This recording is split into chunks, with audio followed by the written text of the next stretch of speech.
Showtime. It's about that time. Let's go. You're right where you need to be. This is GCOM Radio. Hardest radio station on the planet. Yeah. Powered by Lyfeblood.com. We certified. And hosted by Nova Phoenix. Give them that flavor.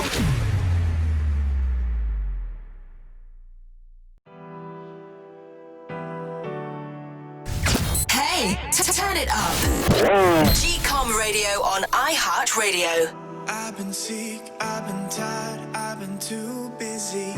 All the made-up shit you say right before it hit me. I got plans, understand, just be patient with me. You'll be on my mind all the time, far as I can see. 6 months, all the waiting, yet the lack of trying. I'ma stay quiet, keep you happy, baby, I ain't crying. No, no, baby, I ain't crying. I said no, no, no, no, no.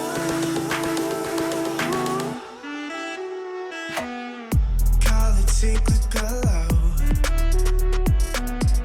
Life's not what it's supposed to be, but it's never all that it was. Two initials in a burned down tree, no. Call it cyclical love. This wasn't one meant to be, never all that it was. Two initials in a burned down tree, no. You were there, you were smiling, you were having fun. On that bike seat, laughing, not the only one. Quick with your words, jokes that you never heard. Always sitting pretty with your dreams in another world. 6 months, all the waiting, yet the lack of trying. I'ma stay quiet, keep you happy, baby, I ain't crying. No, no, baby, I ain't crying. I said no, no, no, no, no.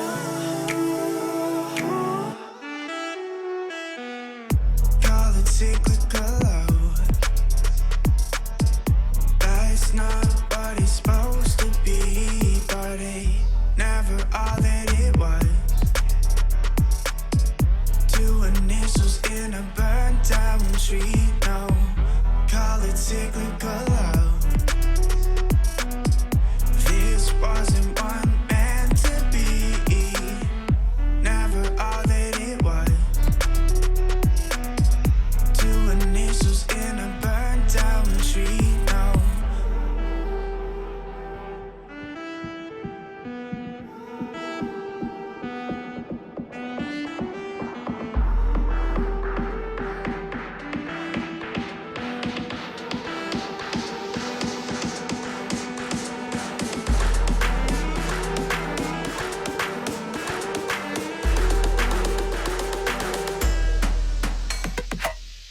Call it cyclical. Life's not what it's supposed to be, but it never all that it was. Two initials in a burned down tree, no. Call it cyclical love. This wasn't one meant to be, never all that it was. Two initials in a burned down tree, no.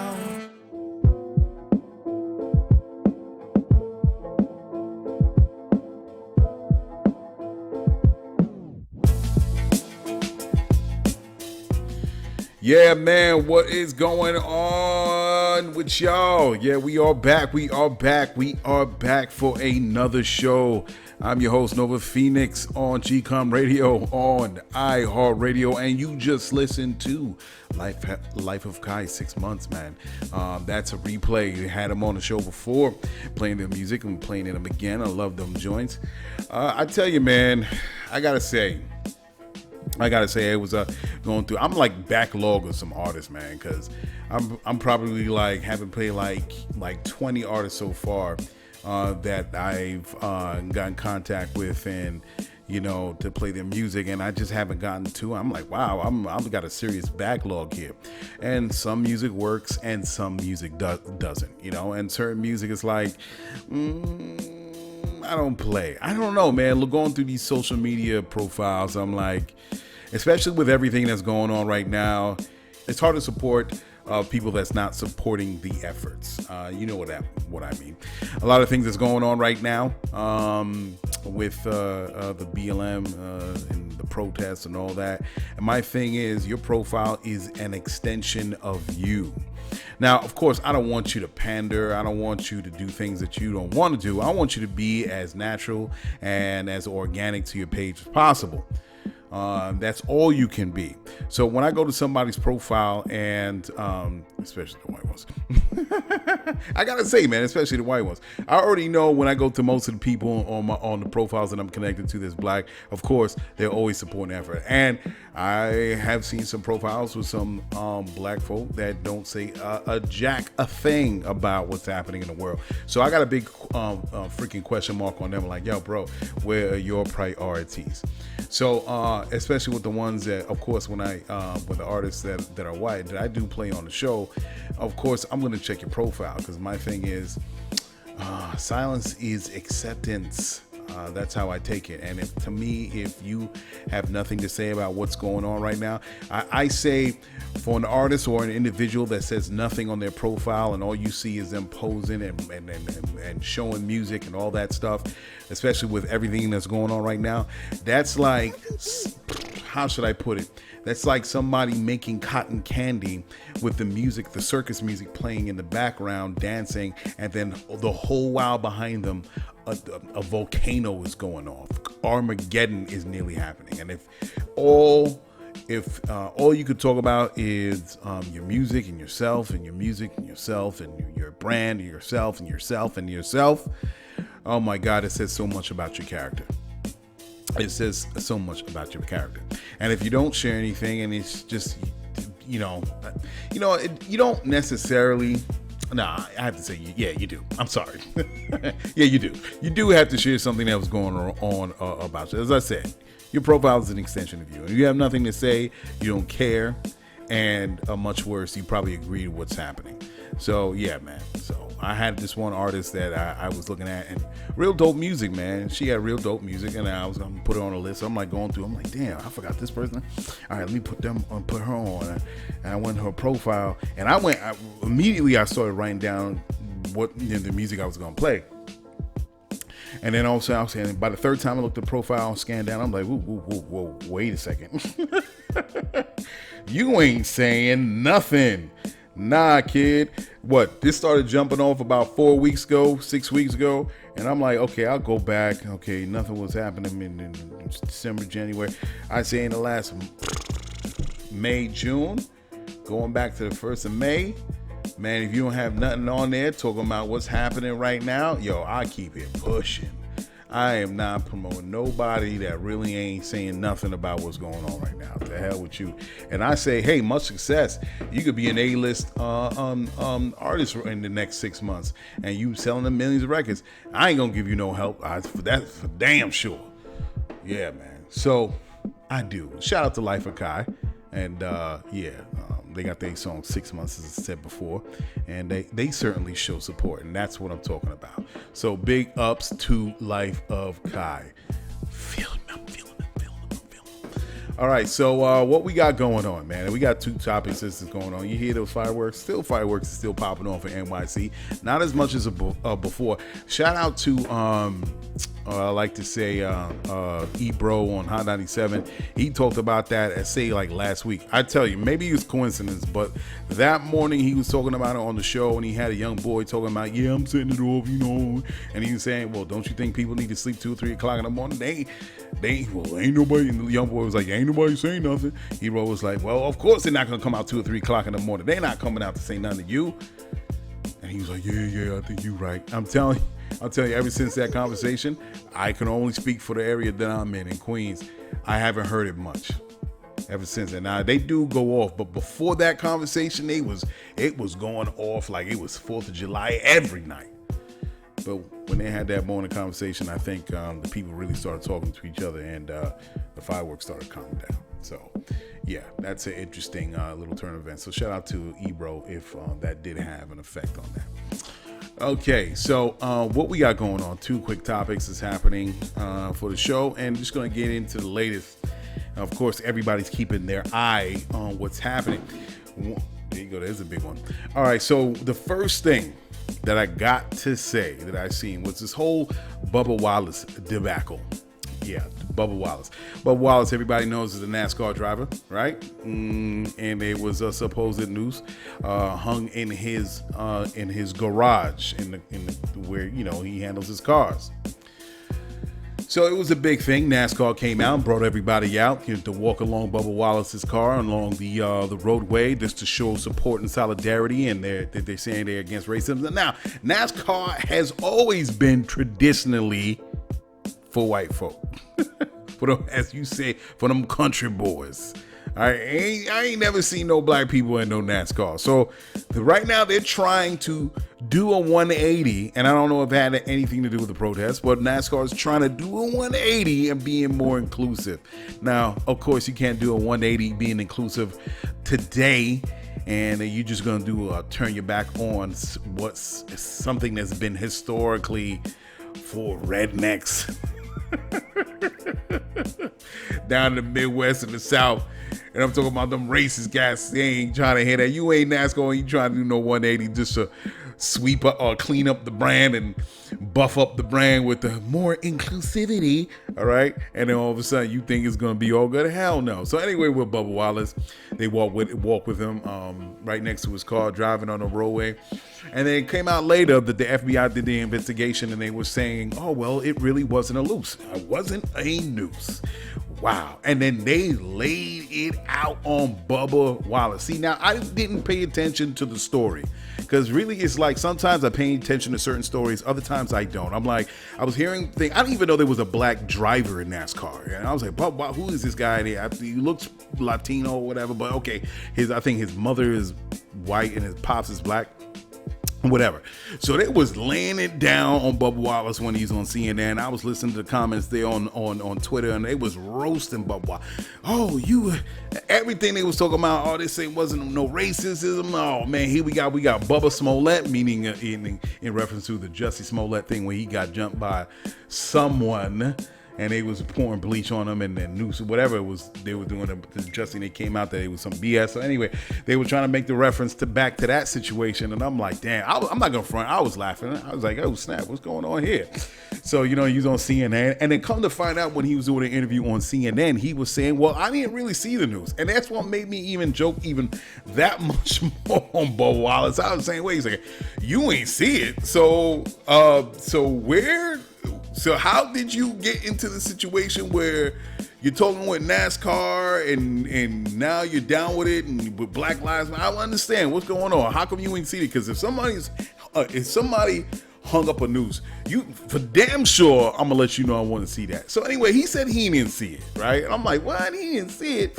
Somebody from his crew saw it, came to him, and all of a sudden it kind of like took a life of its own. And then next thing you know, he's riding his car along with all the employees of NASCAR, right? So I'm like, okay, this is stupid. How do you not see that? Because the first thing you do is like, I gotta see it. And then I started thinking and started like clicking in me. I'm like, well, where are the pictures?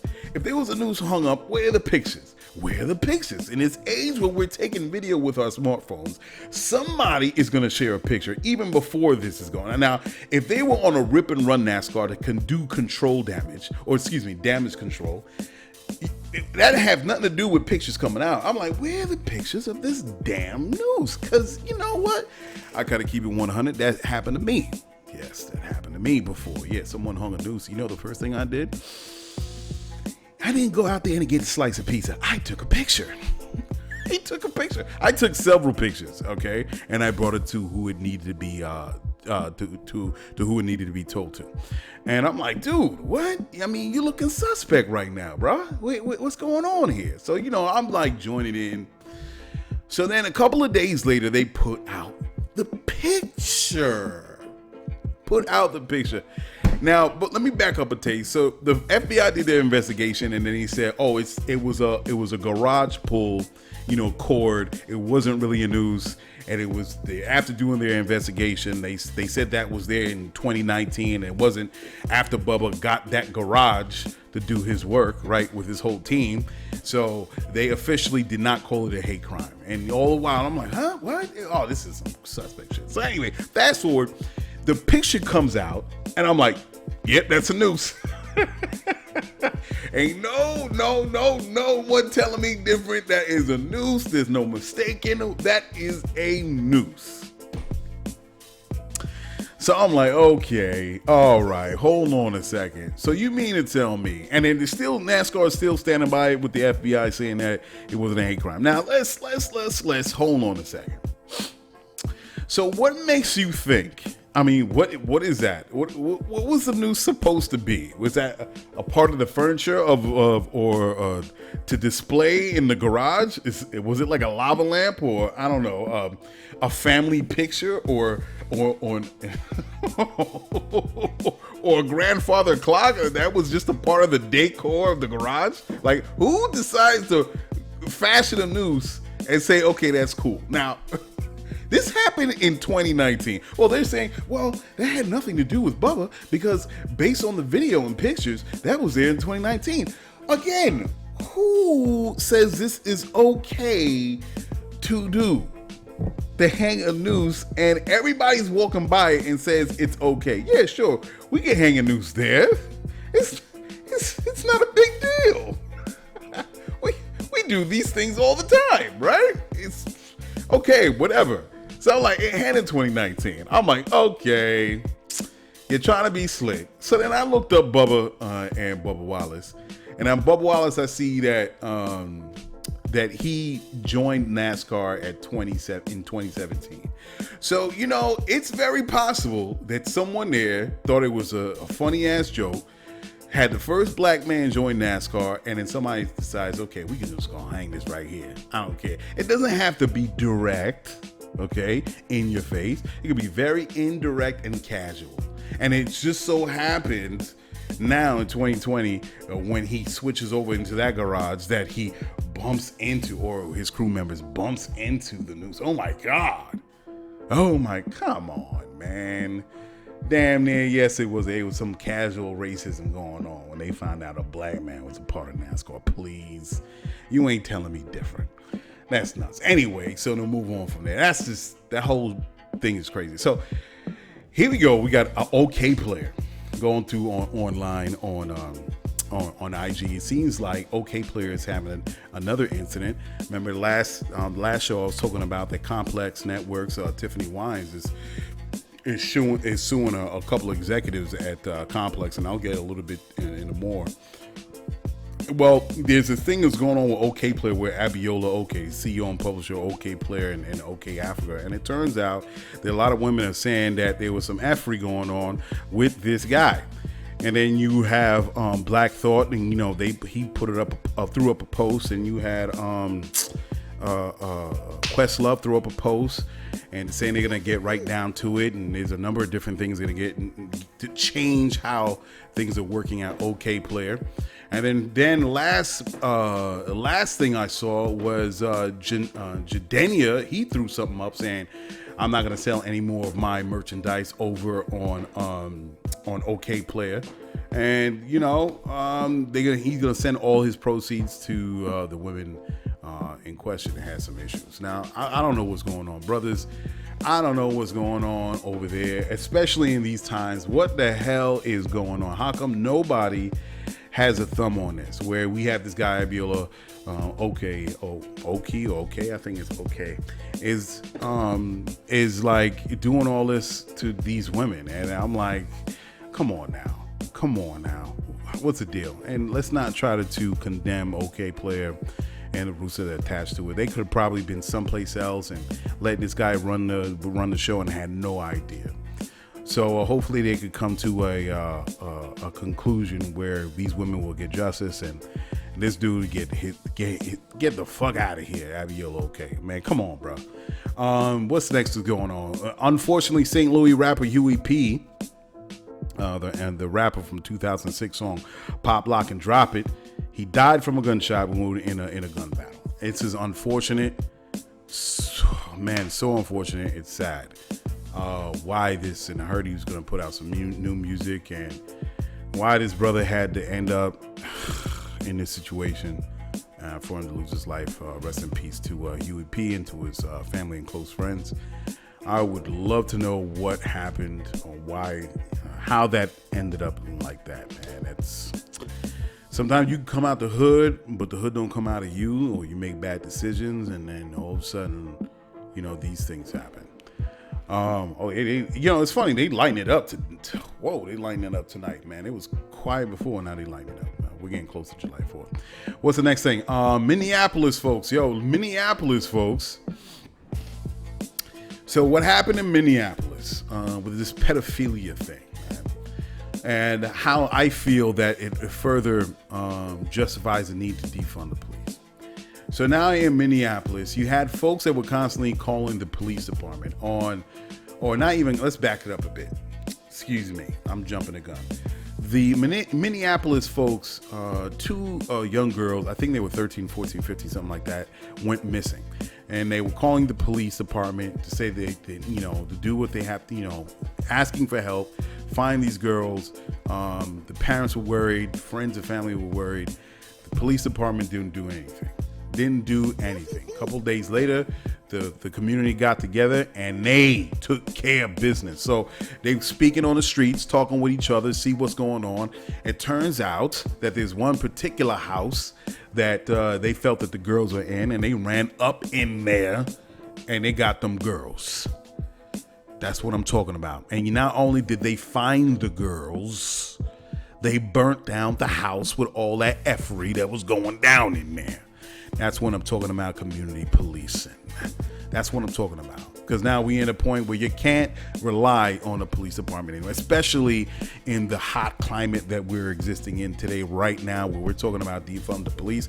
We're talking about police brutality, and even talking about police brutality, they're deciding to have what they say, the blue flu. That's why it's important for people to do community policing. And they ran up in there and they torched everything. And before they torched it, they were bringing out some crazy things about bloody clothes and the other kids. And I'm like, what the hell is going on in here?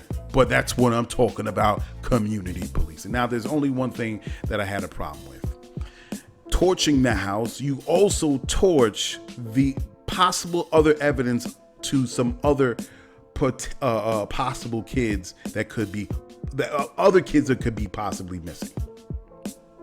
Okay, that's the only thing I had a problem with, is because when you run off and all of a sudden it could be 4 other kids that's missing from, from other states, and every piece of evidence counts. So that's the only problem that I had with that situation. Now, it was funny that there were some people they were complaining that there were people upstairs that was like, oh, I had nothing to do with this. Look, hey man, listen, if you upstairs and you living upstairs from Every, don't you think you gonna have an eye on something going on? So you just turning a blind eye to everything. You seen random kids walking up some stairs and walking up the porch, how the evidence house is designed, and you just got nothing to say. Hey man, you lost your house, man. You getting torched too. Because I see some craziness happening, I'm getting on the horn. So shout out to all those folks in Mississippi doing what they got to do. And help out these folks. If anyone got arrested from burning this house, let's see if we could do a GoFundMe or something to help out these people. Because damn, what they did, what the cops should have done, they did it themselves. That's what's up. Okay, what else going on? Facebook lost $7.2 billion after companies started pulling advertising when Zuckerberg says, we're not going to really deal with hate speech or anything like that. We're just going to leave it as is. They left it up indirectly in relation to what Trump was saying. And he lost $7.2 billion. And shares fell 8.3% on last Friday, when they failed to sufficiently deal with hate speech and disinformation. Unilever, one of the biggest advertisers, pulled their advertising, Verizon and Hershey, and the Hershey company.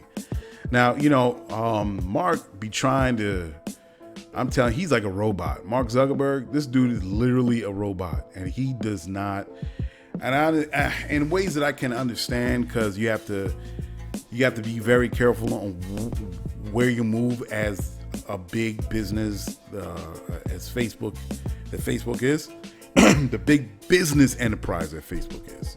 So Mark has to be careful where he goes, because one move could lose, and then the next move he could lose money, so he could lose either way. But oh man, they said it all. Yeah.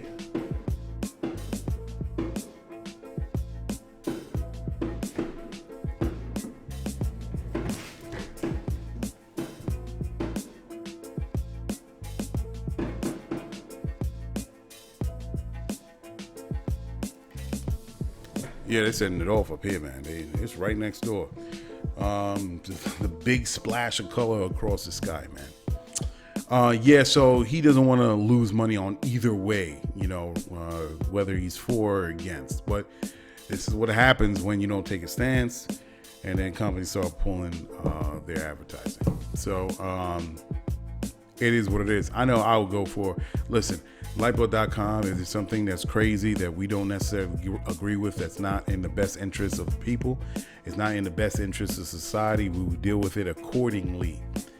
And people are not robots, man. People are not, inanimate objects that we don't feel or have any emotion. And no, you got to listen to what people are feeling, what people are saying when something is happening on the platform, and you have to do your due diligence. And I guess he's dealing with it.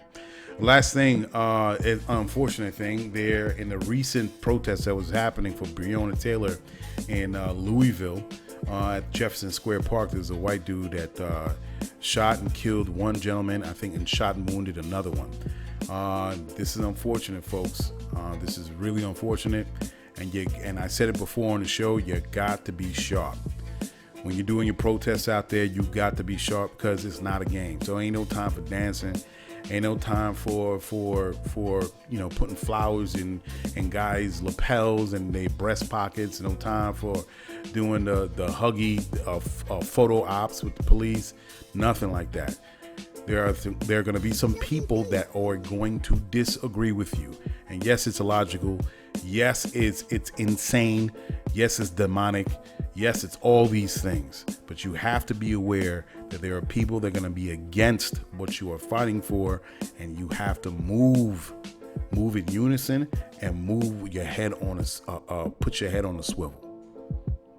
All right. Look left, look right, look for any mysterious people, anybody that's causing problems in the crowd. Supposedly, what I heard from the news reports, that this guy was causing problems in the crowd, and he was fighting with some protesters and left and came back with a gun. It's important that you guys got to be ready in any way, shape, or form, in the way that means. You know what I'm talking about. Be ready. All right? Because you shouldn't be sitting ducks out there taking shots for somebody that obviously got issues, that are racist, there's white supremacists, such and so forth. So be ready. All right. Okay. So we went over a little bit on time.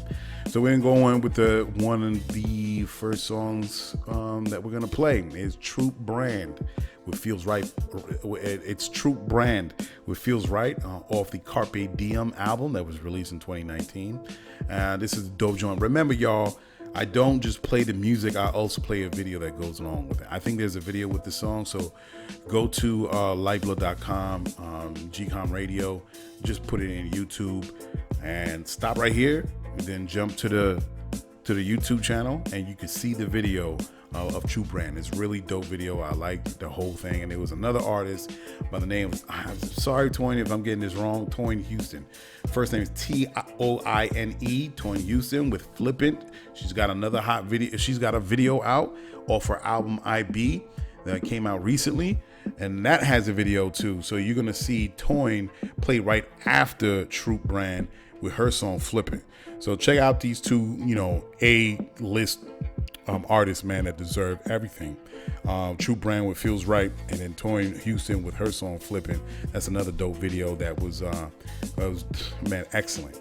So check these out, and we'll be right back. All right.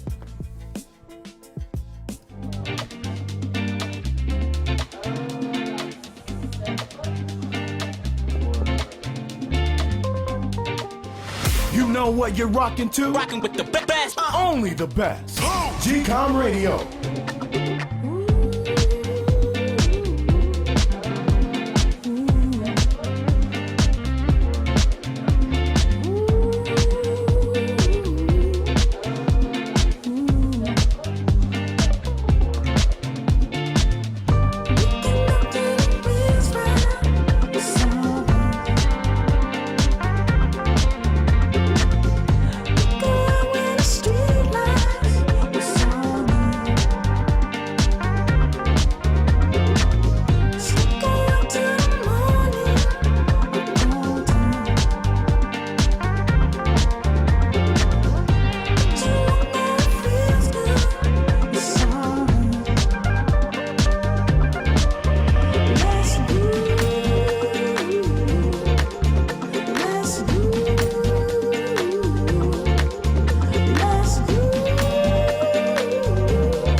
It's GCOM Radio. I am one of the flyers on iHeartRadio.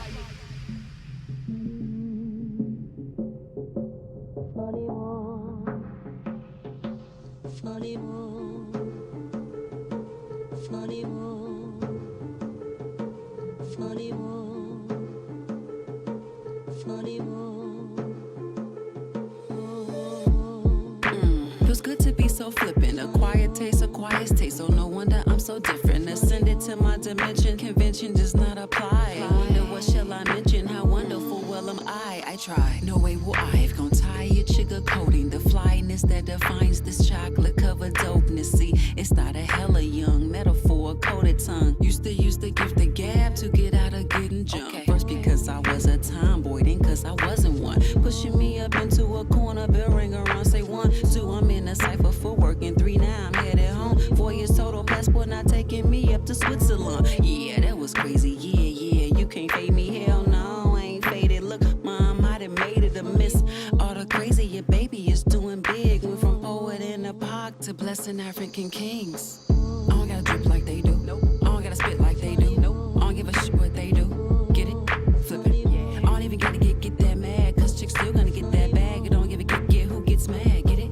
Flip it. I don't gotta drip like you do. Nope. I don't gotta spit like you do. Nope. I don't give a shit what you do. Get it? Flip it. I don't even gotta get that mad, cause chicks still gonna get that bag. I don't give a get who gets mad. Get it? Flip it. Look up and I'm in Cali, Chi-Town raised. Though now when I pull up, they call me Valley. Do by not doing, I do what I'm doing. It's too experimental for few, so I'm cluing all. Interested, I'm doing all solicited activities. It's riveting, not limiting my wealth while distancing myself. Repositioning, all sickening, adversity to self. Yo, it's crazy asserting myself. But yeah, I got that foreign whip. Passport number 2 for all my foreign trips. But she on some foreign Deciding which UK city I start my tour off with. Some seem upset. No, serious, I'm so serious. Why so curious about my bag? Are you mad? Are you mad? Respect's earned. I'm jet lag. Yo, that's crazy. You can't fade me. I ain't faded. Look, mom, I done made it. Your baby is doing well. Went from cleaning up White Castle to showcasing my scales. I don't gotta drip like they do. I don't gotta spit like they do. I don't give a shit what they do. Get it? Flip it. I don't even gotta get that mad. Cause chicks still gonna get that bag. I don't give a get who gets mad. Get it? Flip it. I don't gotta drip like you do. I don't gotta spit like you do. I don't give a shit what you do. Get it? Flip it. I don't even gotta get that mad. Cause chicks still gonna get that bag. And don't give a get who gets mad. Get it? Flip it.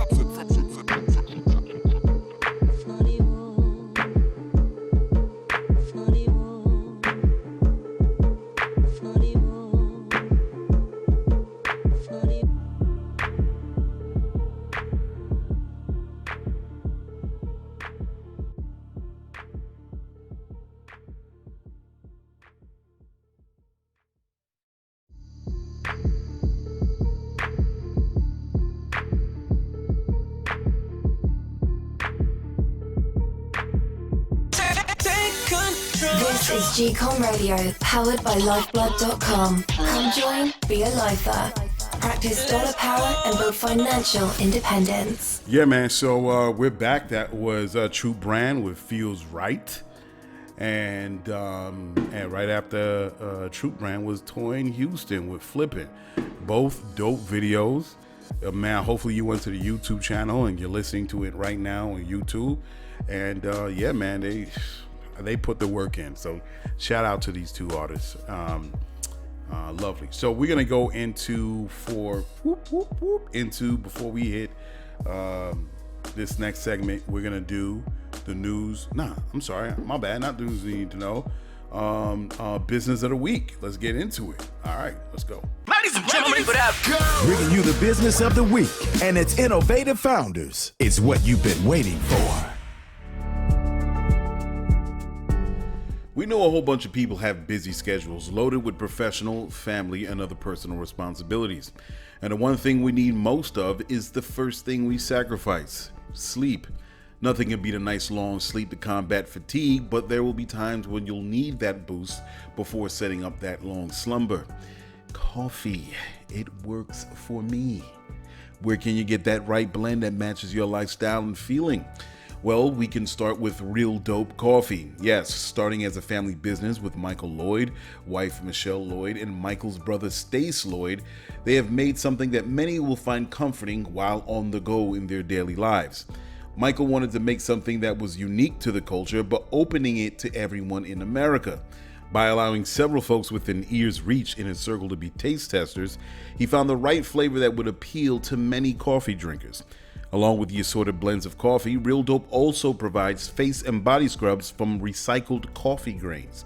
Yes, coffee is loaded with antioxidants that can slow aging and remove excess oil causing acne. Lyfeblood would like to salute Real Dope Coffee for concocting several tastes that is representative of the culture and gives options to those across the country on different ways coffee can be made. Yeah, man. Yeah, that was business of the week. Big ups to that whole team at Real Dope Coffee.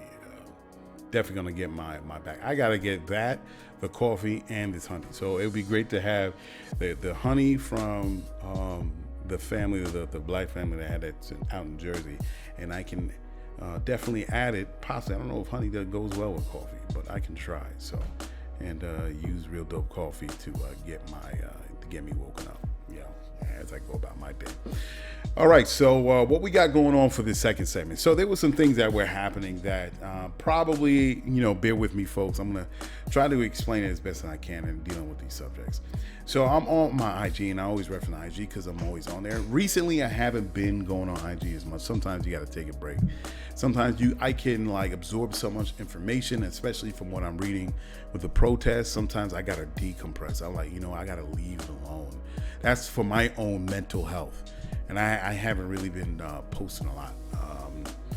But I'm trying to stay up with it. And also posting on GCOM Radio profile. I haven't been posting a lot of music lately. That's another thing that I've been lacking. So I apologize for that. I'm definitely going to throw up some music on there, especially the artists that have been playing today on this show. So I will get with that. So my bad, I'm human. So as for this segment, what I'm talking about, I saw a lot of things on IG, and in reference to how women are treated. And the last thing that really got me was, when I was talking about Tiffany Wines, as I said before earlier in the show, the ex-employee of Complex Networks, she's running a lawsuit against Complex Networks, against Jay Salim and what was the other guy's name, Armand Walia. And then recently with Okayplayer, with this dude, Abiola Okay, he was the CEO and publisher of Okayplayer and OK Africa, and then some shit started to come out with them. I'm like, yo, what is the deal? What is going on?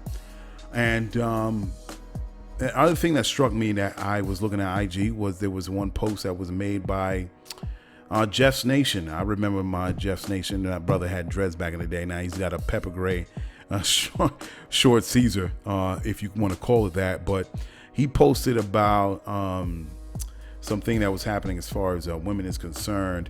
Let me see if I can read it here, if I can find it on my IG. And it was a post about, let me see if I can find it. That's my phone going off. It was about Oluwatoyin Salah, that sister that got killed by a black man, raped and killed by the black man. By a black man. And basically it was also talking about black women was thrown into a dumpster by a group of black men. I don't know when. And another black woman was hit in the face with a fucking skateboard. Now, yeah, that was the other thing. I'm like, what? Yeah. I spoke about it on the show before, and the guy that hit that other woman with a skateboard, I hope they found this motherfucker, because he deserves to be like, oh man, I got to say, man, tar and feathered, man. That dude deserves to be tar and feathered. So I was watching, now I'm looking at that post, and it was kind of like coming off another post about Barry I think it was by Barry Curley, and Barry Curley is a dope site, a dope profile on IG, and shout outs to them. But there was one a post that they made talking about, that women is not supported by black men, and I was like, oh my God, what is going on here? And maybe it's the world that I'm in, all right, my small little world, and how I see, black men and black women and all these things. And I'm not to say that issues don't go on in the black community, but what my concern was when we do post these things and they're single lines, or they're posts like what I seen with Jeff Nation, sometimes social media could be an echo chamber, and these single lines, these sentences can be more damaging than the reality itself. Now, am I saying that there is no abuse or issues that we are dealing with in the black community between black men and black women? No, I'm not saying that. I'm not saying that at all. What I'm saying is it's important that we not only address the issues on what we're posting on IG, but also saying that there's work done to turn that around, because we don't want to be on these single message posts, and then people, whatever their following is, whether it's 10,000 or 20,000 people, and all of a sudden it starts stirring this bad attitude or the messages going around in the black community, and all of a sudden, we're dealing with divide and conquer here, and we can start looking at each other as the enemy. And that's my main thing, of not looking at each other as the enemy, but looking at each other as the family that we are, and to recognize the issues that we have and start putting forth solutions to how we can fix these issues. I'm a solutions person, and I always will believe in that. I'm not someone that looks at, well, some people may disagree, looking at the glass half empty, but I may be facing an issue, and it may get to me at first, but then the next step in my mind to how I deal with problems is, okay, what is the solution to this problem? And the solution to the problem may not present itself at that very moment, but if I concentrated on it enough, it will come to me, whether it's a week later, 2 weeks later, a month later. I'm a solutions person. I'm not going to wallow in the problem and say, oh my God, this is an issue. Oh my God, well, all of a sudden it becomes me. No, I'm going to talk about, okay, where do we go from here? How do we fix this? How do we fix this? How do we fix this? What's happening to that sister Tiffany Wines at the Complex Networks? How do we fix the issue that was happening to what this brother Abiola OK did at the ex-employee or the ex-CEO of Okayplayer and OK Africa? How do we fix this? And I think today, speaking on that, and today in the day of how should I say? Let me put my timer on. I don't want to go too crazy with this. I want to stay on point here. In the day of the Me Too movement, brothers have to check themselves. They have to check themselves on how they behave in the workplace, how they treat women in the workplace. It's important that we got to deal with our own issues, okay? We have to deal with them.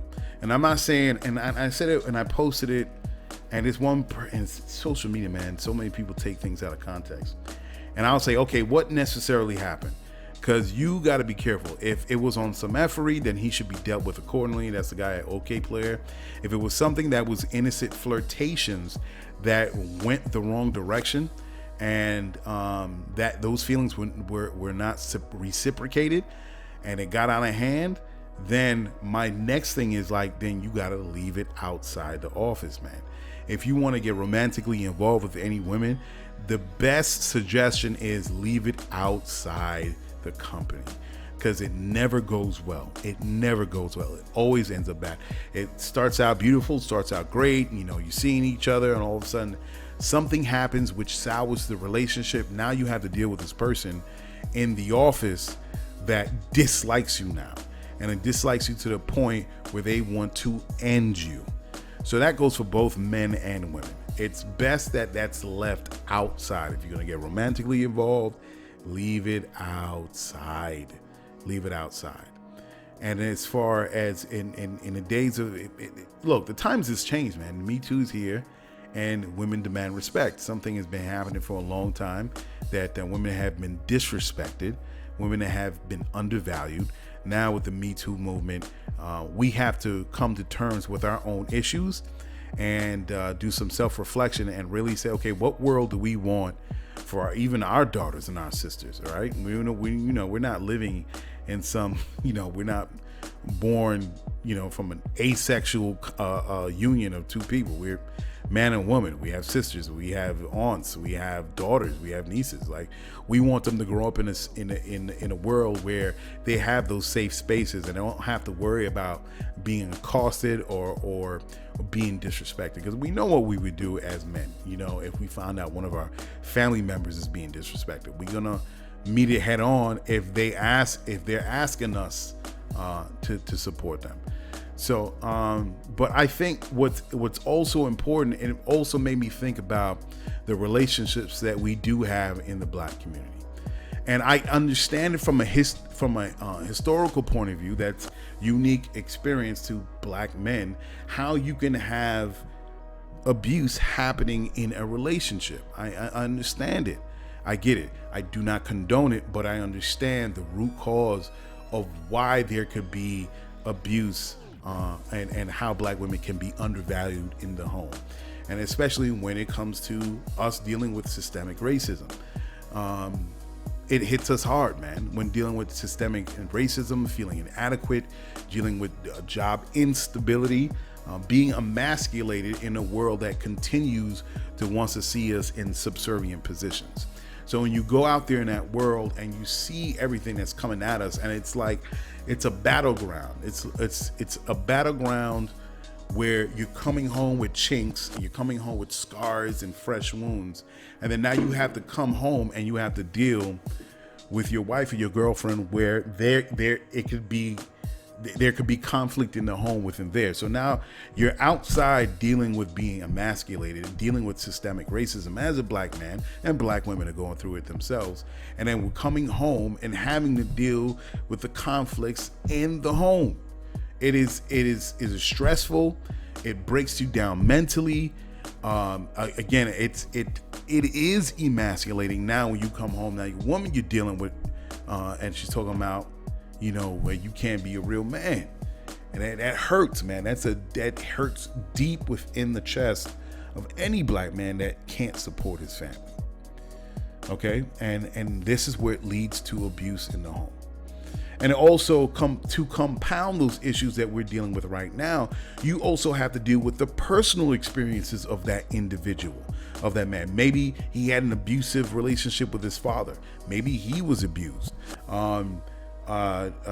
It could be a sexual abuse in the family. It could be verbal abuse. He could have been beaten a lot, not given love by his father or mother. And that a man takes with him, or a human being takes with him into adult years. You never really unload that experience when you approach adulthood or well into adulthood. I'm talking about when you're well into your 50s and 60s. Whatever issues that you have gone through in your teenage years, in your young adult years, you carry that baggage into your adult years, and it affects the decisions you make with other people in society, and especially with your loved ones in your home. If you have not properly dealt with it, it will manifest itself in other ways. So you're not going to just compartmentalize it, put it in the box, and just throw it deep into the oceans of your mind and your subconscious mind. No, those things do come out, and we have to face them head on. Okay, and it's kind of like, it reminds me of the Dead Presidents movie. Okay, with Lorenz Tate playing Anthony, and remember that Clifton Powell, the actor playing Cuddy the Pimp, and he was coming home, bringing home the food, and he saw Cuddy the Pimp, and he was talking about, you haven't been home, you've been in the war, but I'm gonna take care of you, boy. I'm gonna take care of you. You know what I mean? I gave that money to your wife. You know what I mean? So of course Anthony is gonna feel disrespected. And he told him to come around his family no more. Okay, everybody know Dead Presidents. So Cuddy slaps him down the staircase, shoves a gun in his face. It's like, yo, you don't bite the hand that feeds you. That's stressful. You as a man, you want to take care of your family. And then to come home and to having to deal with all that other bullshit outside. Now you got to come home to the stresses within your home. Yo, that's layered, man. Layered on top of layered, and it's a weight on your shoulders. And what happens later on when he goes speaks to his wife? What was his wife's name? Juanita, right? And he's drilling her questions about this dude, Cuddy the Pimp. And she was like, well, and what happened? What happened when they was fighting? What she said? She was like, it's not like you bringing in no real money and you a real man. Now in that sense, she's questioning his manhood based on the money that he's not bringing in. So now you got to measure your manhood based on how much money you bringing into the family. The stress on that man. So now I ended up with him leaving the house, but he was, straight up choking Juanita like, yo, don't put your hands on me, bah, bah, bah, bah. And he leave it. And that was the lighter moment of those situations. Of course, the director wanted the audience to be on the side of Anthony and feel for him and sympathize for him. So you couldn't have Anthony, the character, beat up Juanita. He just choked her and then he left the house, even though a lot of people would have been like, no, that's abuse. And it is abuse. But it could have been a whole other, it could have been a whole nother way in a lot of different situations in real life where there is actual physical abuse on that woman. Or that woman is undermined. She can't get that job. She can't do this. She can't do that. So now the only way where you finally have power, the power that you couldn't get outside when you got to deal with an asshole boss or you can't find a job, is the power that you have in your home. And the power that you have in your home is imposing your strength on your significant other or your kids. That's how you have abusive, broken family units. Okay. Now, I want to be clear of what's happening with all these posts on IG. I want to be clear that patriarchy of what it is to be a man and having to deal with that patriarchy, and it says what it is to be a man. What is it to be a man? That you're strong, you have no emotion, you're the breadwinner. Women are always available to you, all the wrong things of what it is to be a man. And when you come into conflict with that, all of a sudden now you have to be the ram to butt up against that false idea of what it is to be a man. And that is rooted in patriarchy. And patriarchy is not something that comes from black culture. It's not a black culture issue. It is an American issue. It's something that's baked into the society and what it is to be a man. It is an American issue. It's not a black issue. It's not an Asian issue. It's not a Puerto Rican issue. It's an American issue. Now, how you are brought up to be a man, and when those things, when you cannot meet to that level, where you can't meet to those standards, whether you're lacking in strength, you're too emotional, you're a sissy wissy, you're a pansy, you can't get a job, you're opposite of a breadwinner, you're not making enough money, where women don't want to pay attention to you. How many times have I spoken to women where they have turned away men, and what do men do in response when they get rejected? They impose their strength on them. They get physical, or they become verbally abusive. Bitch, I don't need you anyway. Who the fuck you think you are? You're not dealing with something that's normal. You're dealing with pain there. I'm not saying for you to get on the side of the F boy or the fuck boy. I'm not saying that. But you got to understand the root cause of where that's coming from, where he would lash out to the woman when she does not pay him any attention. Two strangers walking past each other on a random block, random time. Okay? We got to deal with these things. So my thing is, as I always said, recognize the issues that are going through within our community, but you also have to show the other side that there are plenty of men that know what it is to be a man and are redefining that idea of what it is to be a man, especially to be a black man in this country. For us to recognize the issues that are going through in a society when you're dealing with systemic racism, how it plays against us, but making sure that stress, that the negative feelings that we are getting, that we're not recognized in the society, how we don't bring it into our homes. We have to say that. And especially during these times, during these protests, we're dealing with not only what we're, as far as racism that's happening to black men, but we are standing up for black women as well. Breonna Taylor, Sandra Bland. Because police brutality just doesn't happen to black men. And we're out there recognizing that. We're out there recognizing it, and that has to be shown. That has to be spoken about.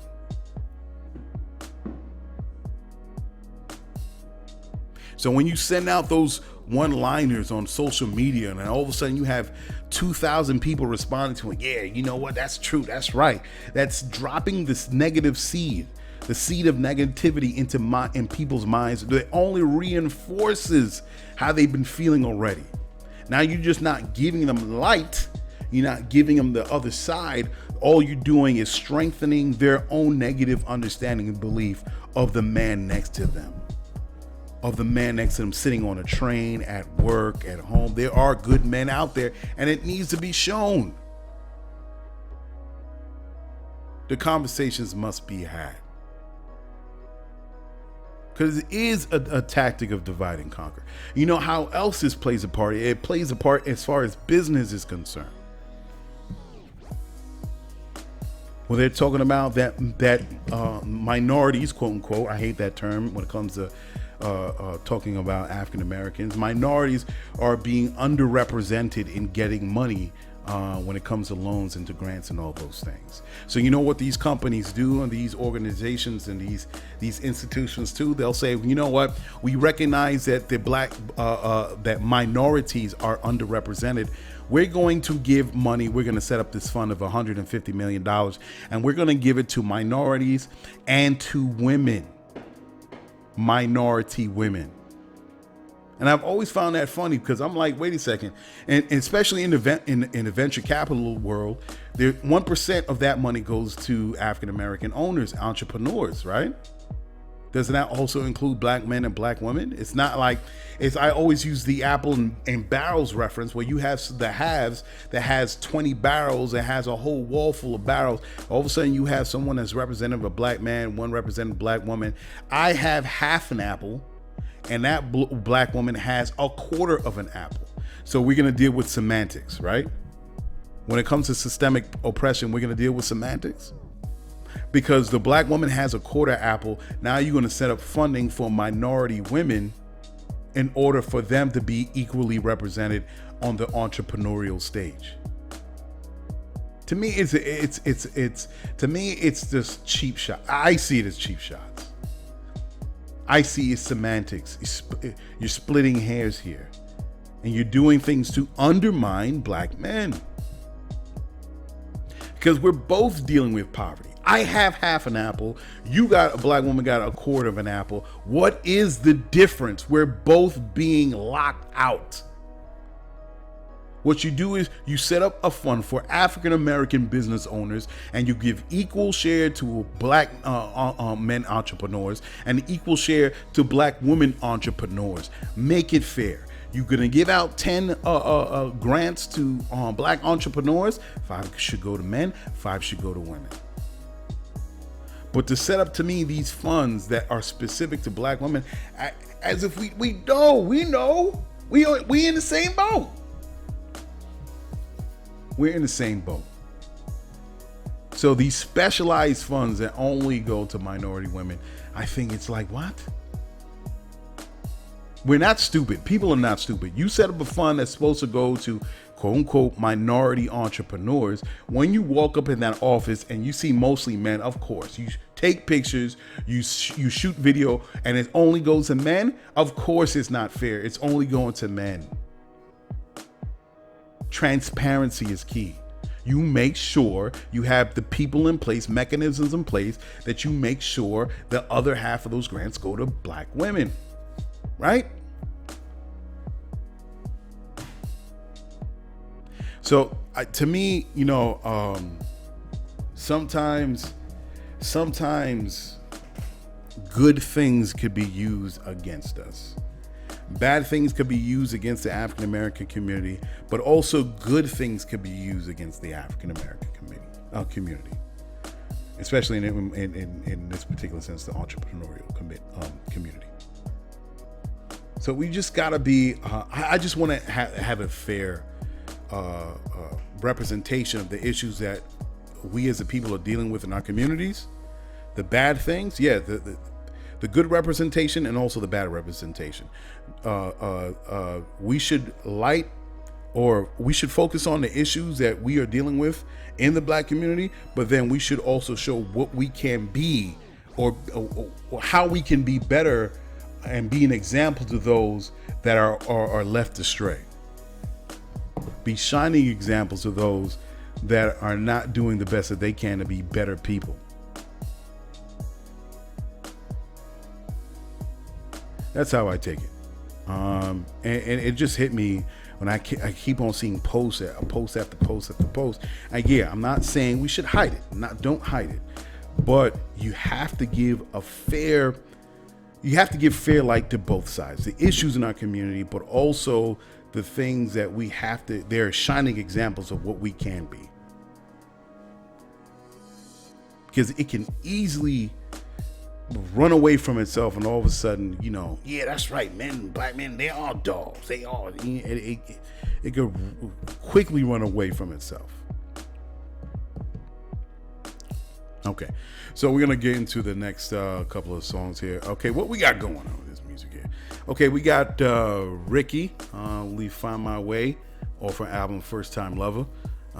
Dope artist, and I don't think we have it. Maybe I'll throw in an extra bonus song after this, but let's listen to Ricky, Find My Way, and we'll be right back with the last segment. All right, peace.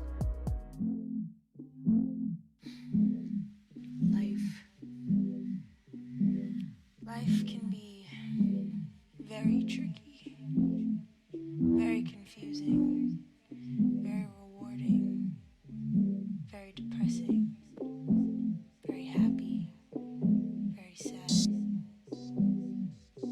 And then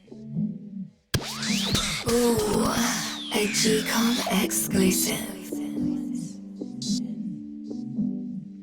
it's hard to know how you're supposed to feel. You kind of lose yourself. But eventually all of the negative things that stay on your mind go away, and you're left with the positivity, and you find your way back. I'm trying to find my way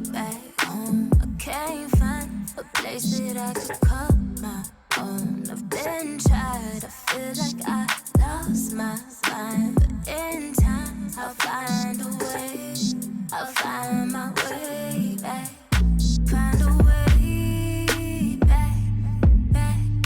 Find my way back, back. I'll find a way back, back.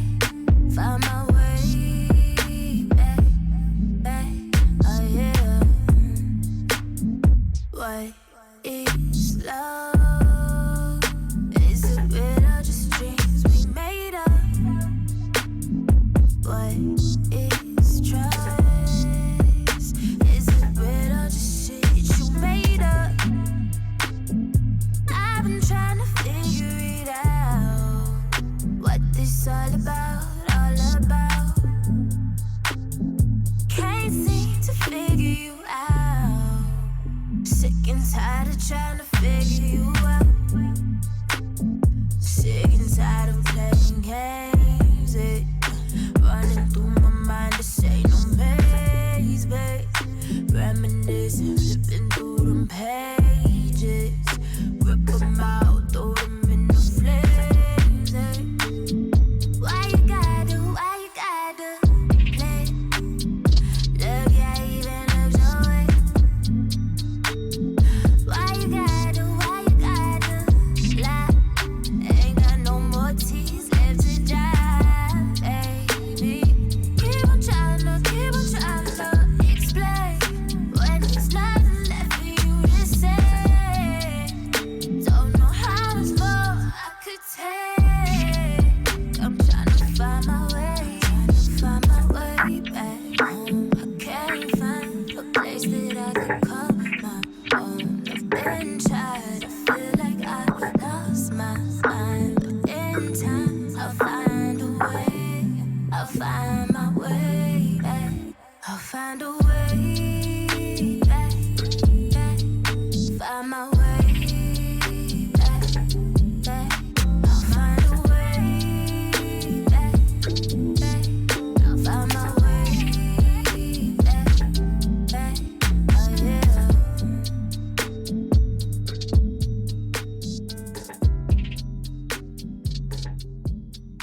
Y'all check it out, y'all. Here's a bonus. You heard it before. Yeah. Here we go again. Serving that heat. Now turn it up. GCOM Radio.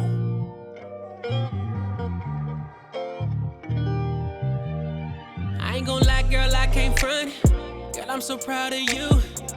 You kept it together, girl, after all that shit you been through.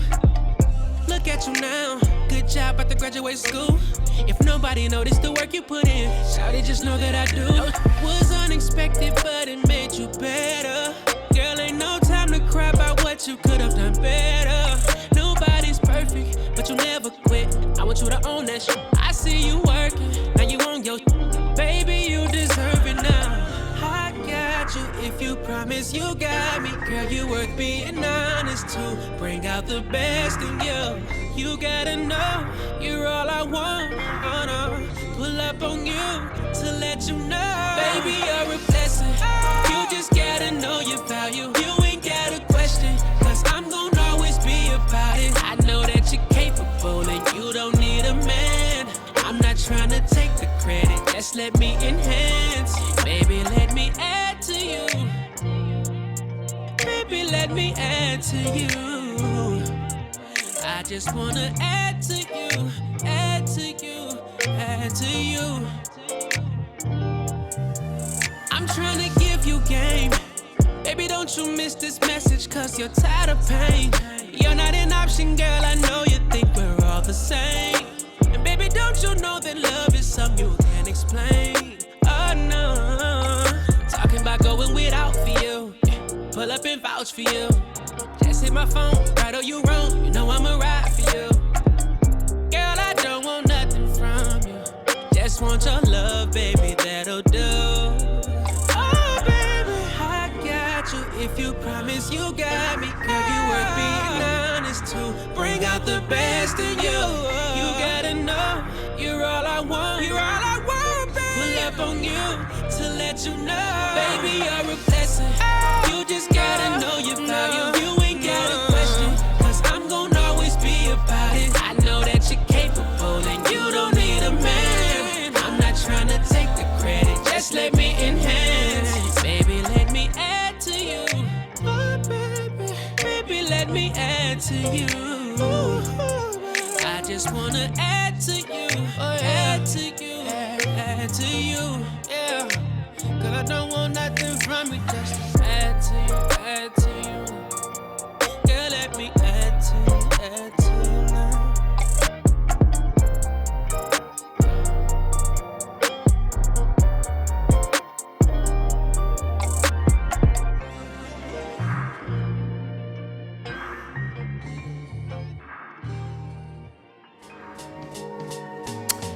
Yeah, man. All right. So we're back with Ricky. Find My Way off her album First Time Lover.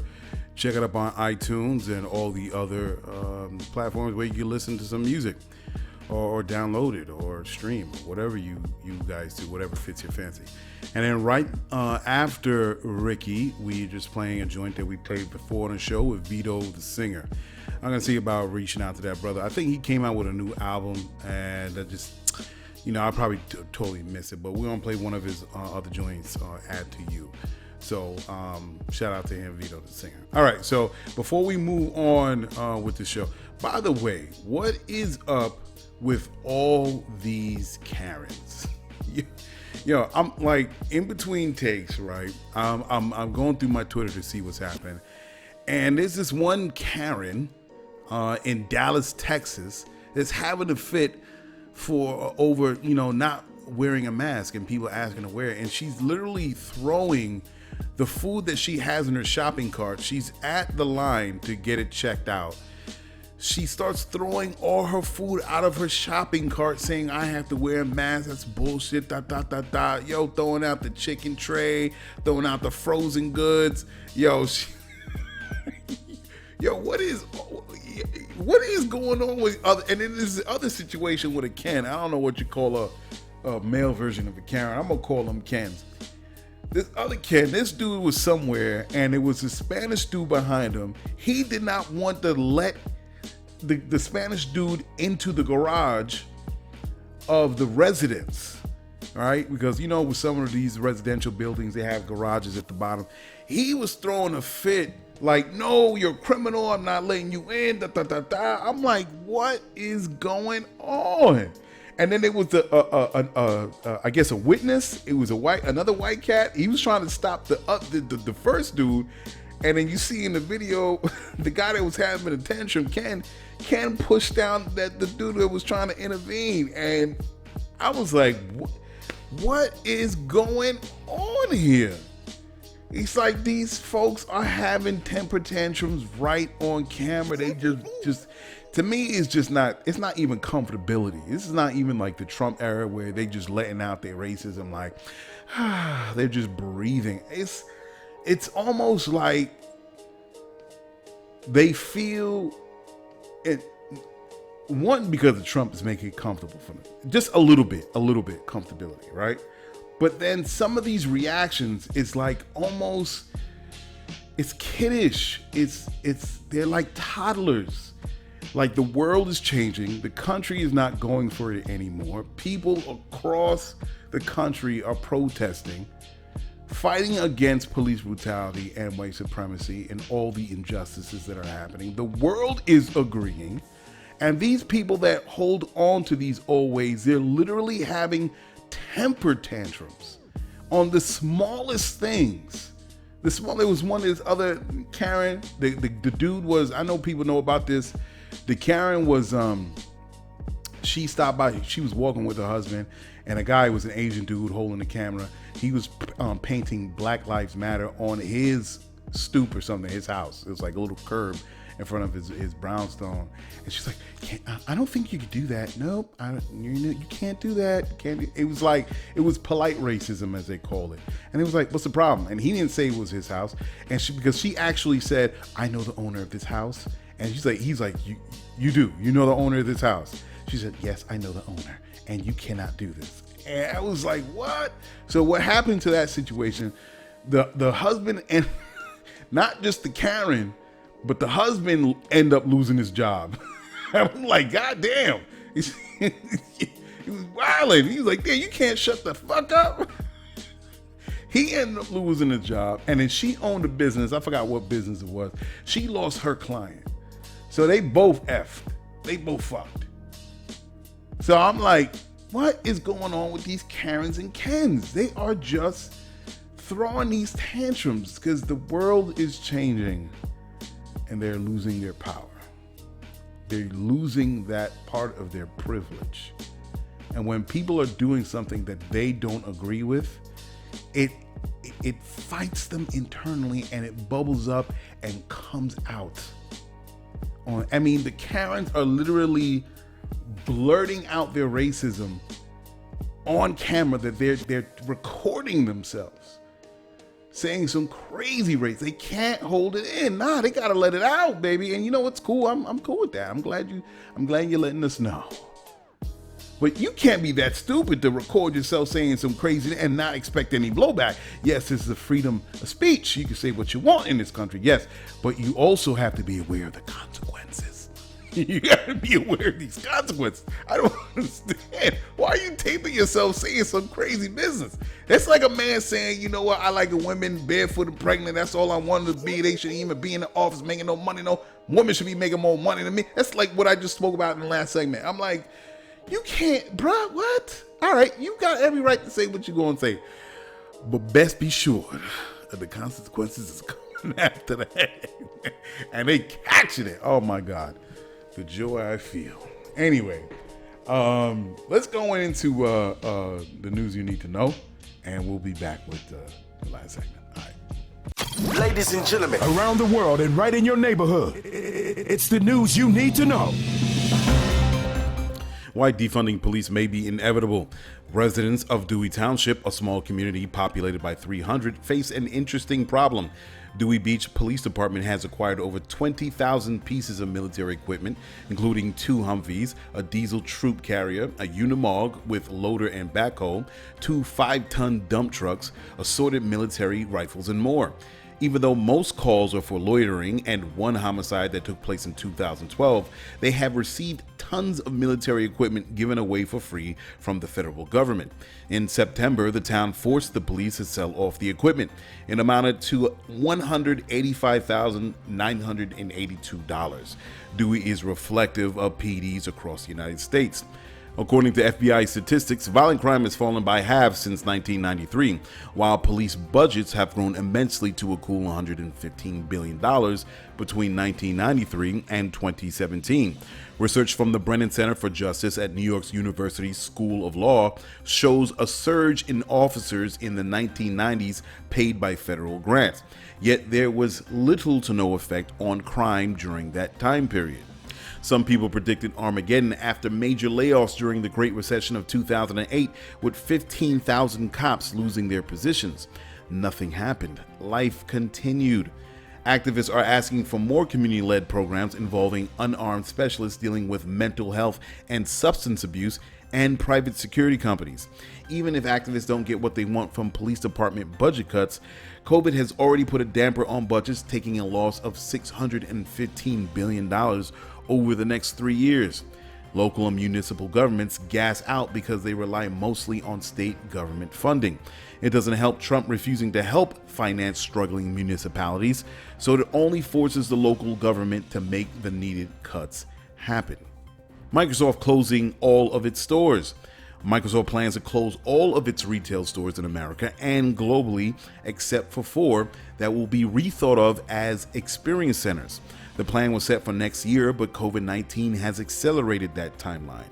In April, Microsoft mentioned how many retail store associates have shifted to remote work, but now we know what will become of all these things related to the retail market in the months to come.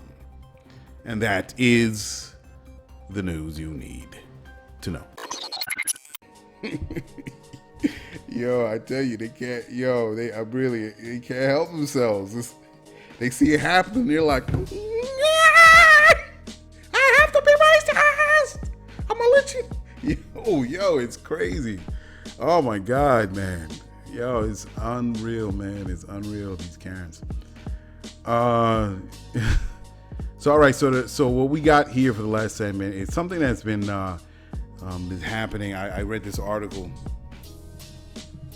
About the voting rights. So everybody knows we're going through the primaries. Listen, I didn't vote, not because I didn't want to, but because I'm an independent. So as an independent, you can't vote in the primary. And I made sure I looked it up, and it turns out that I couldn't vote. And the only time where I had the opportunity, if I so wanted to, was to change from independent to Democrat, was back in February. So my chances of even voting in a primary was out the window. And I'm like, what? So, but we can't act like, the primaries is we're trying to select, not just the primaries for the president, but I know there was some other choices in New York. And I feel so bad. I do feel bad because I tell folks here to vote, and here it is. I wasn't on top of my game and I missed my opportunity. So I do apologize, but it won't happen again. I'm staying on top of it. So that's my bad. I feel bad for I feel like put my hand in the vice and closing it. Anyway. So I was reading this article, and it turned out the Supreme Court rejected mail-in voting in Texas for Texas Democrats. And Justice Samuel Alito issued a court's denial to lift the age restrictions of mail-in voting for at the age of 65 and over. And the U.S. District Court Judge Fred Bieri, he ruled in May that mail-in voting should happen. That you should take away the age restriction because the people are still scared about COVID, and they should be able to mail in their ballots. They weren't going for that. Justice Alito struck that down, and I think it's concerning. It's concerning, even though I already feel that the establishment already picked their president. But again, it's more than just the president. There's also the local voting that's happening, but I think that's another way of voter suppression. Voter suppression where they will literally gum up the works, knowing that people don't want to go out and be exposed to COVID-19, yet they want to gum up the works and keep the age restrictions in for mail-in ballots. So that's an issue. And it's funny, the Texas Attorney General, Ken Paxton, he also argued against the District Court Fred Bieri, and he was saying that Fred Bieri was threatening irreparable injury to the state with his ruling. And I'm like, that's right. So remember that name, Texas Attorney General Ken Paxton. Remember to vote, to take this guy out at any cost. He is not a patriot. He is definitely not a patriot. And it made me go into as far as trying to find out that we have to improve the voting process here in America. We have to improve it. And I know that online voting has been spoken about many different times, many different articles. And it's funny that we're still dealing with going to our local voting precincts and dealing with machines and putting in paper and it's pulling buttons and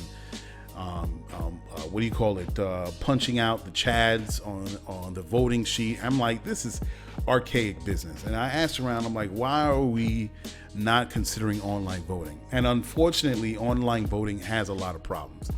Online voting deals with security, privacy, and transparency issues. So I found an article that was talking exactly that, and it was interesting. And the article was called, what was the article called? I'm gonna see if I can find it.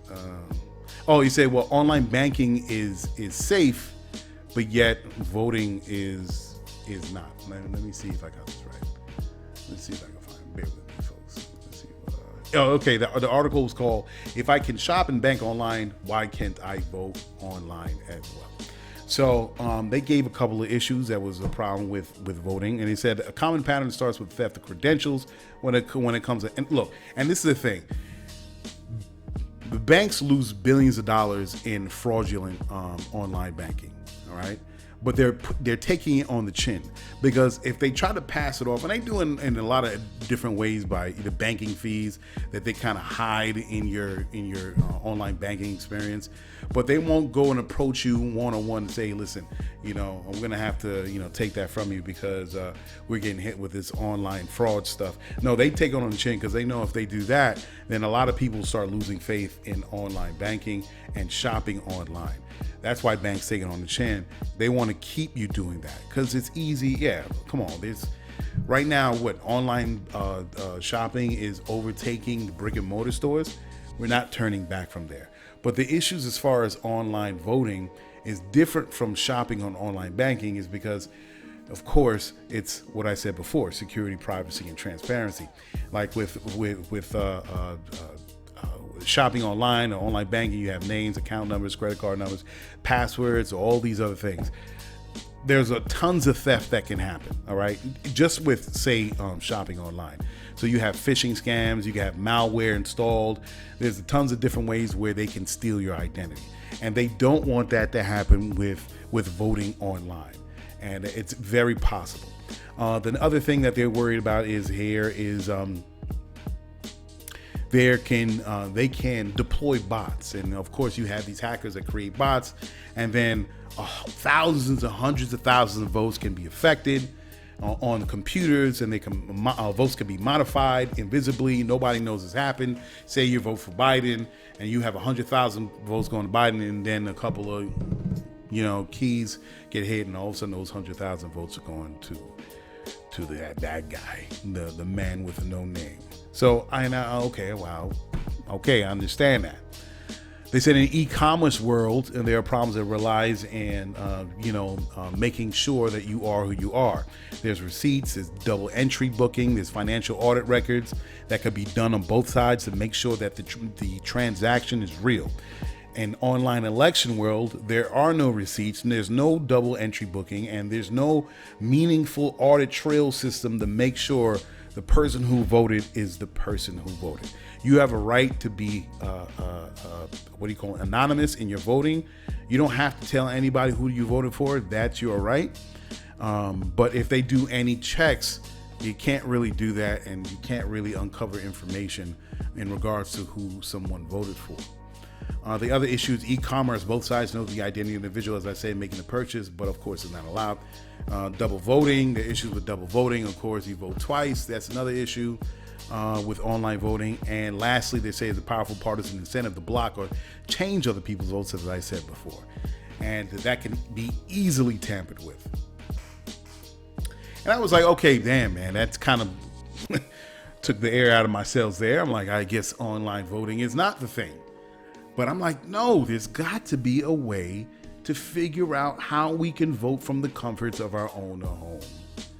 We don't have to deal with COVID-19 or any other future pandemic that we could be exposed to some wild, crazy virus, ravenous virus that's killing hundreds of thousands of people.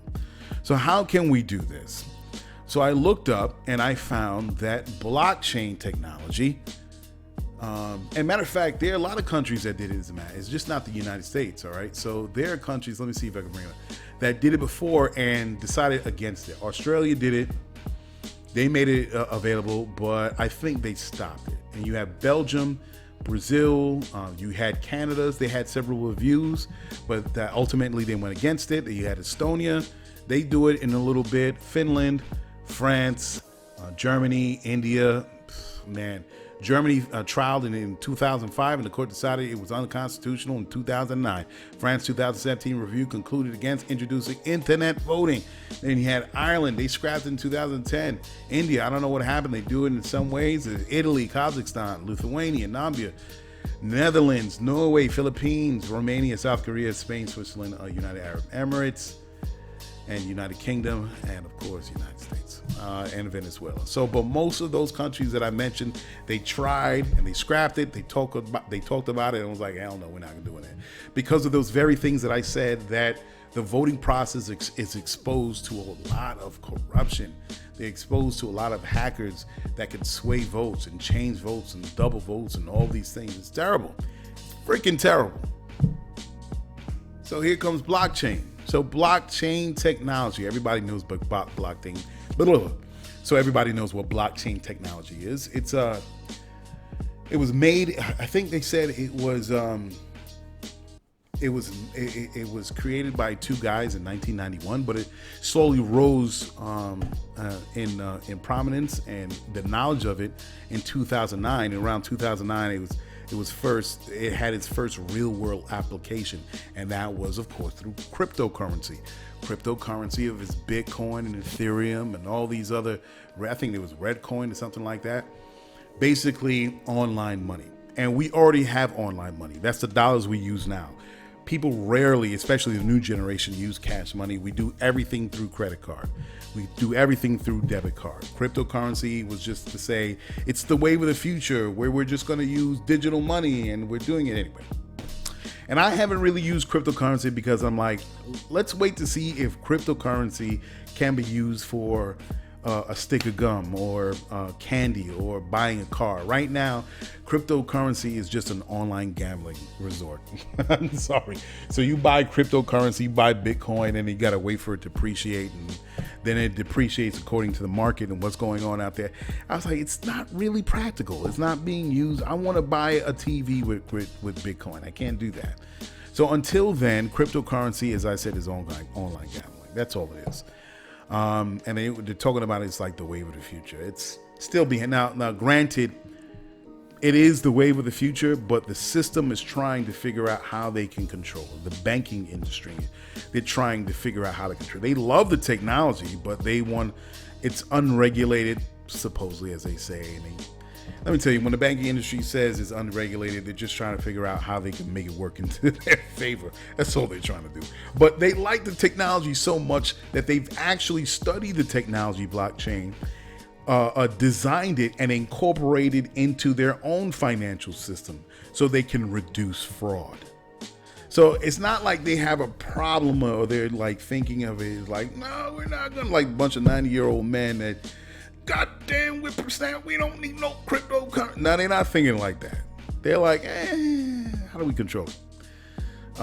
Because our current financial system is centralized, where we get everything from one source. And cryptocurrency on the blockchain is decentralized, where we get it from many sources. And you can't control it like that.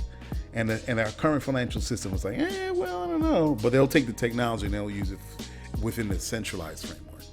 So for those that don't understand blockchain technology, it's basically a decentralized distributed ledger that records the provenance, as they say, of a digital asset. Think of it like Google Docs, right? You draft a document and you share it with the group, and it's the simplest way I could do it. It's a little bit more complicated than that. So you create a document on Google Docs, and Google Docs is open to everybody if you're making a document or something or whatever.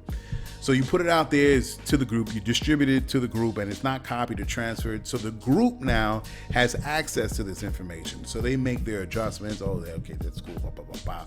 And it leaves a trail of when it left your computer to the group. There's no way to erase that trail. That trail is there forever.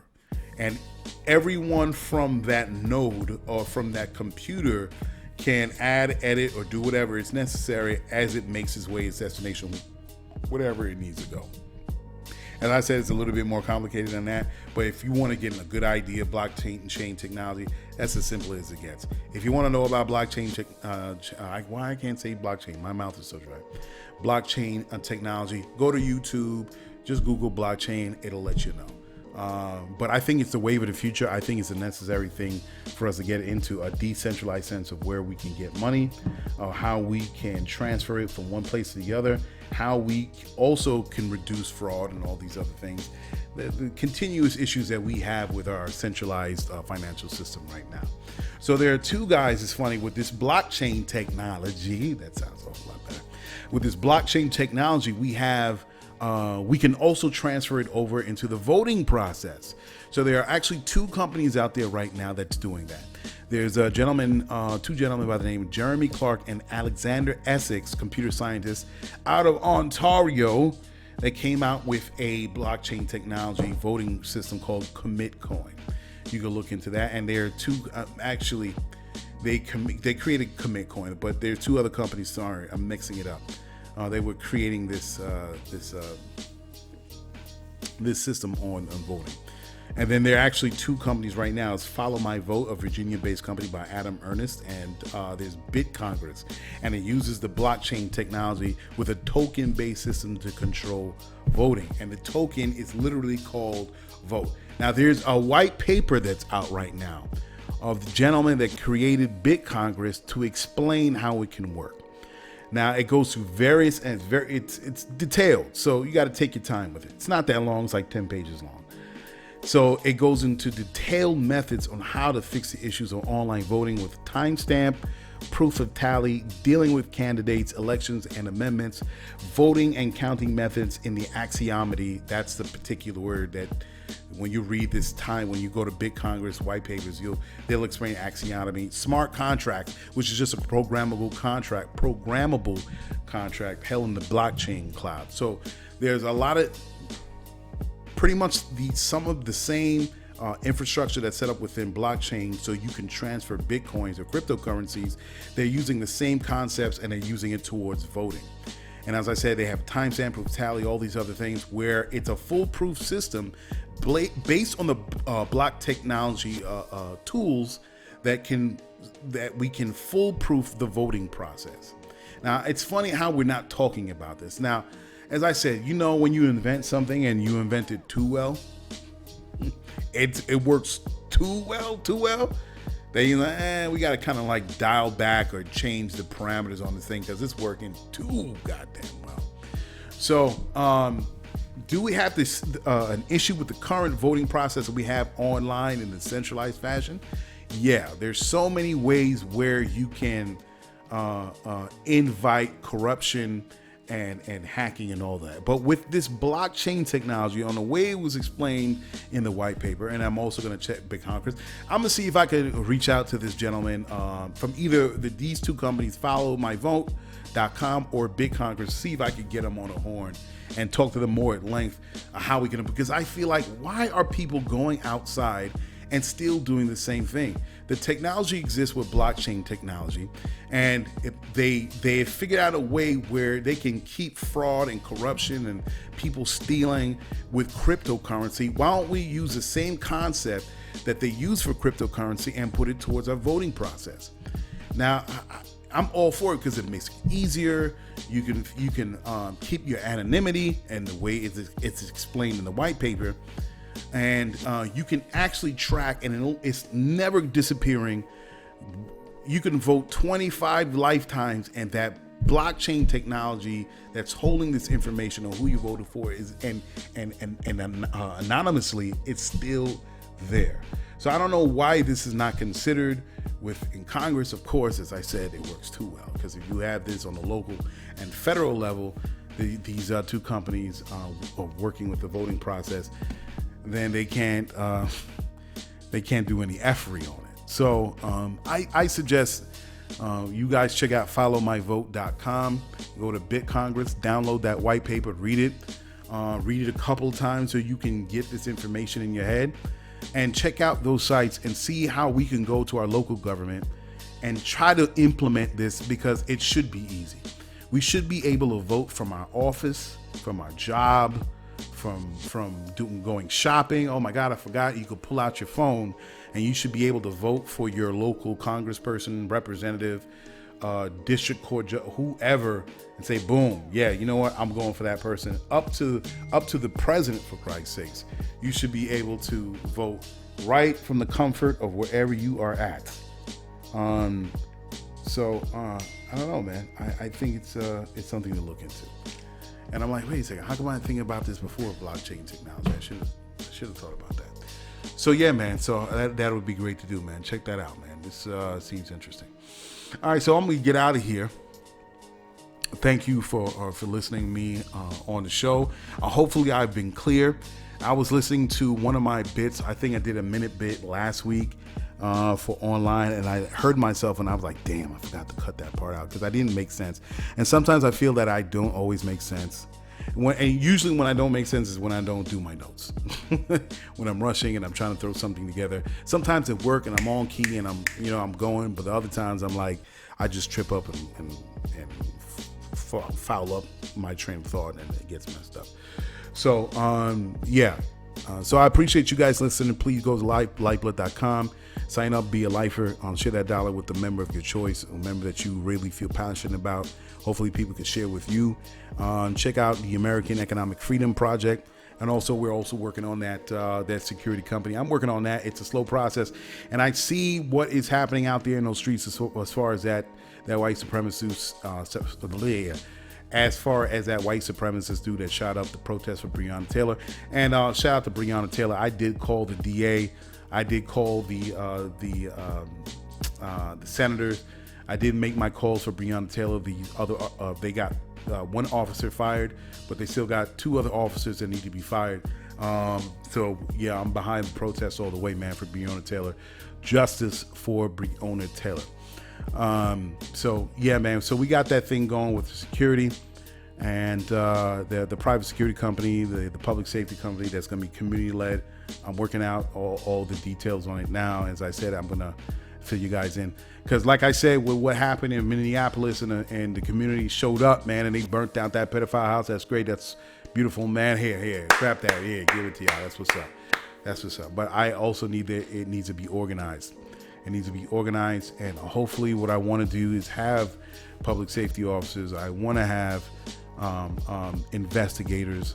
I want to have, be real, I want to have a SWAT team because it ain't going to be easy. With them drug dealers is held up, nah, you ain't going to get over with words. So we will have our own personal SWAT. And, but this is so early right now, and it's a long road. So I'm hoping that this will come in at the right time and get the right people involved here, and then we could talk to this governor and this mayor, and do something different. All right. So as I said, folks, sign up for Lyfeblood.com. And by the way, the private security company is not just something that's through the American Economic Freedom Project, but it also was a part of the proposal that I put together for the Global Challenges Foundation. So that was something that was always necessary and needed. Eventually, as you grow, you're going to need a defense portion when you start building a new, and it's not going to be a utopia. There are going to be people that want to break that apart. So the defense portion of it is very necessary. So this is not something that just popped up out of there. It's kind of following down a chain of wording in the documentation that I've been putting out and representing for Lyfeblood.com, and everything is for the proposal for the Global Challenges Foundation. So all those things are interconnected and they work. Who knew that this was going to take fruition, or it's going to start materializing this way? I thought it was going to be like down the line, but here we are. It is what it is. All right, folks, thanks for listening. We appreciate it. Shout out to all those artists that submitted their music, and we'll see. Oh yeah, one more thing before you turn me off. Next week, this what's coming up this week is 4th of July. So I won't be doing a show for 4th of July because I'm going to chill out, do some other things. So I apologize for this on and off, but it's the holidays. You got to do the holidays, and not so much as the 4th of July, but the day off, you know what I mean?